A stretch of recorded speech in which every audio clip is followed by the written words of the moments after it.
Like you already mentioned about the challenges you faced with the altitude and everything, and you still have 30 more days to go until you reach Trashigang. Yes, So, yes. like, how are you preparing mentally and physically for such demanding route?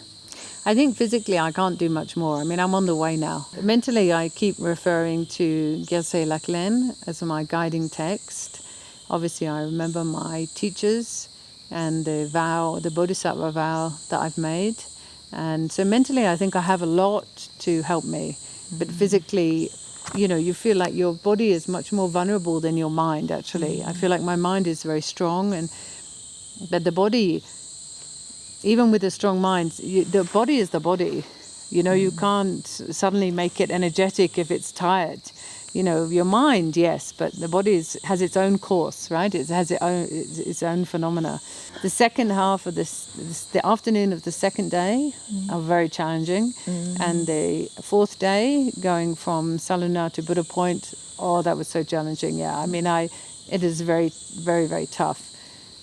And I mean, I've never done anything physically like this before in my life. And so it's not like I'm usually at the gym or I'm training or I'm doing marathons. I know people come to Bhutan and they have like a whole history of doing treks. Or I don't have any of that history, right? It's really just a one-off experience for me, yeah.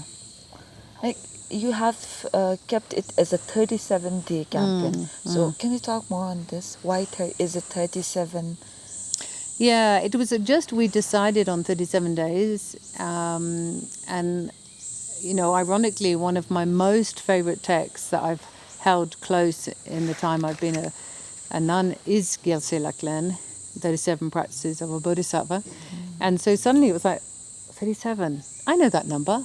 Of course, it's 37 Practices of a Bodhisattva. So it just seemed like magic that suddenly I realized this totally makes sense. So each day I'm concentrating on one of the verses, and we're sharing it with Ugin and Bemba and making sure we're really, really clear on that. So it's a kind of way of, by the end, we should all know this text very well. And I quite like the idea of dedicating a portion of the walk to that advice on how to practice. Yeah, it feels a nice thing to do, I think. And it helps me, right? It really helps me. So I read the text. When it gets tough, I stop and I often read the text, yeah.